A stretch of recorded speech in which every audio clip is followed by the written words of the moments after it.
So yun guys, what's up and welcome back to my channel. This is Arachno Tibo TV, and for today's video is may konti tayong feeding clip, and then bisitahin natin yung nire-house natin kahapon na pre-mold. And then yun guys, so magre-ready lang ako ng aking mga feeders, then let's get to the video.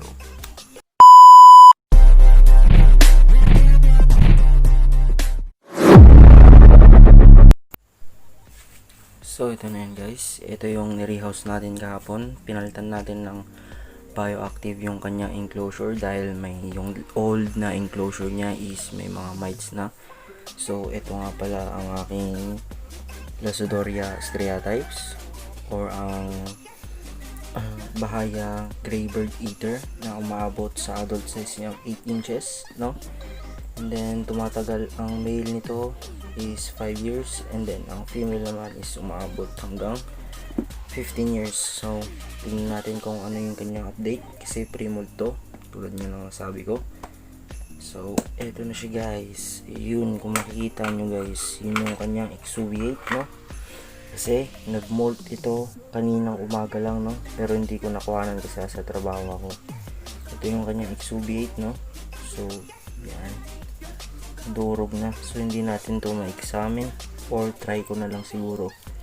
Yan, laki ng kanyang exuviate guys. So yan yung examine natin sana eh, kaso parang wala. So hopefully hindi naman siya bad mold, no? Kasi hindi ko alam na talaga magmamold siya kahapon. So ayun na siya guys. So yun, diba? So napakaganda niya. Tignan lang na siya natin ng konti, no?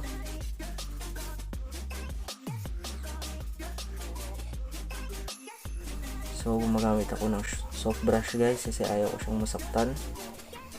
Yun, yan, napakaganda niya. So yan ang aking Lasidoria striatypes or ang Bahaya Greybird Eater Tarantula.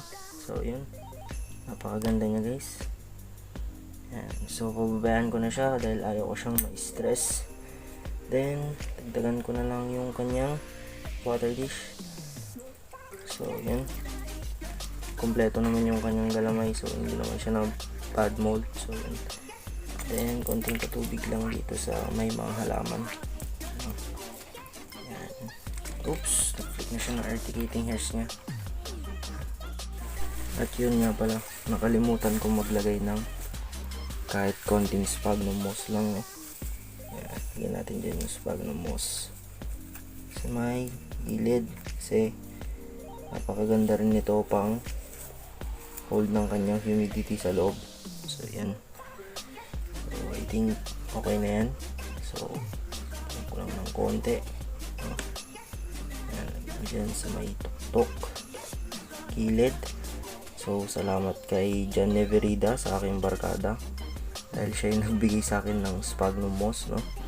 So yun, ito po yung kanyang channel. Don't forget to subscribe on him, he's a good one. Yan, napakabait po niya. Yan, ating basa lang guys, yun. So okay na siya.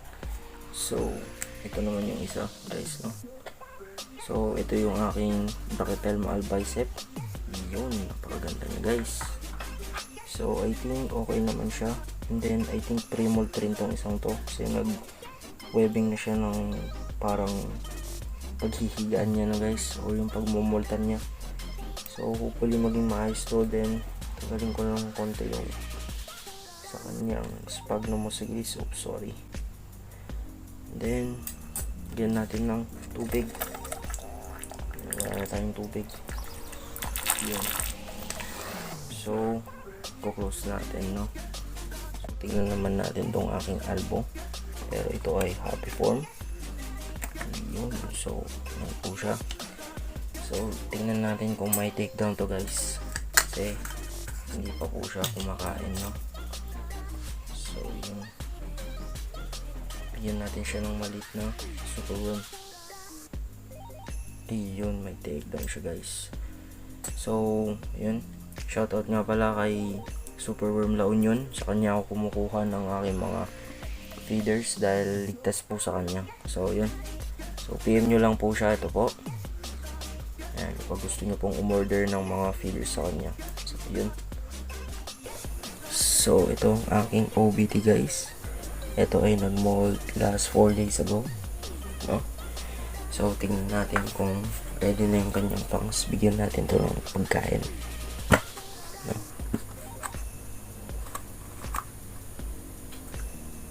So ayun siya, napakaganda niya guys. So ayan, no? Ayun, ito ang orange baboon tarantula. So tignan natin to guys kung may takedown. Ayun, may takedown siya guys. Ayun, may takedown siya guys.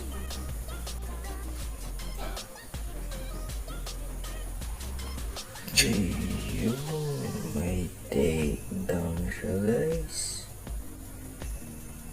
Try naman natin tong isang to, no? Try natin siyang palabasin.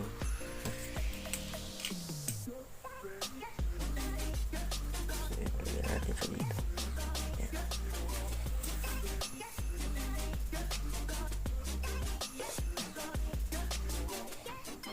Oops.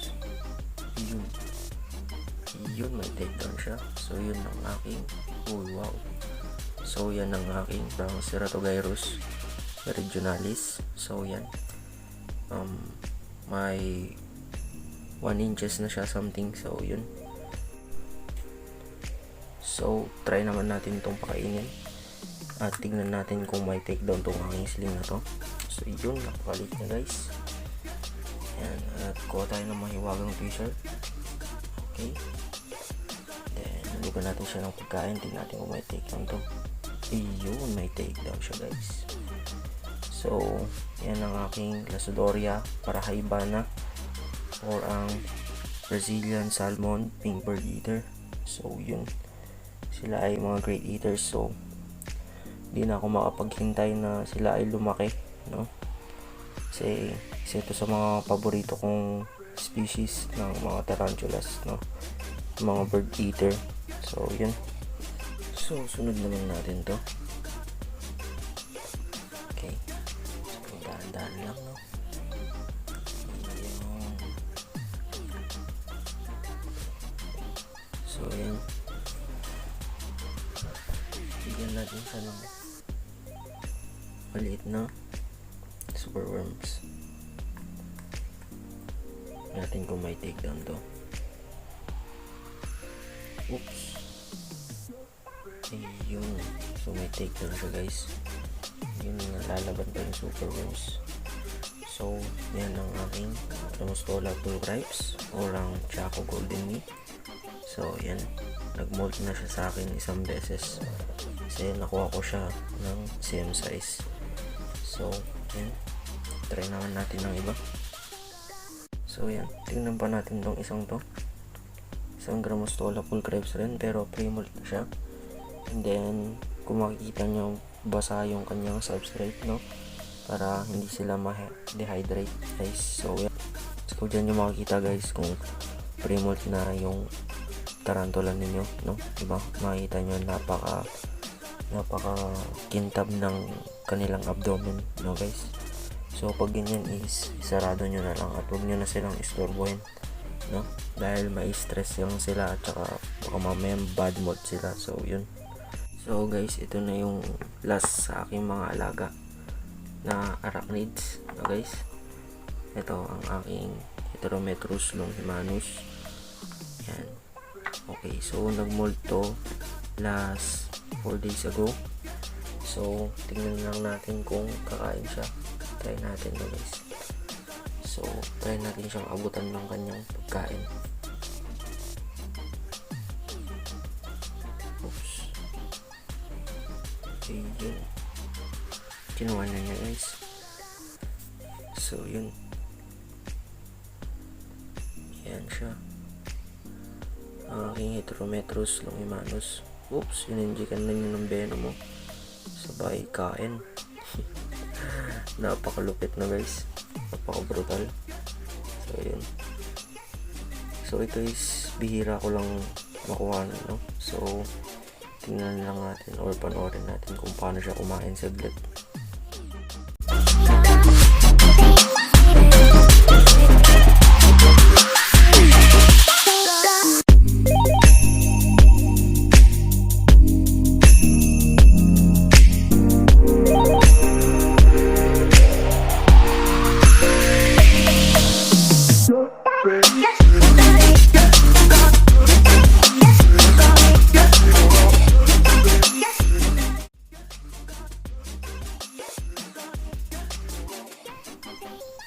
So guys, I think hanggang dito na lang yung aking video ulit. So update lang ako ng konti, no? So yun, maraming salamat sa sumusuporta sa Aracno PUTV, and shoutout sa lahat ng tropa ko sa labas. And then yun, maraming salamat, and I'll appreciate if you leave a thumbs up, and don't forget to share and subscribe to my channel. So yun, maraming salamat sa inyo, and then yun, peace out guys.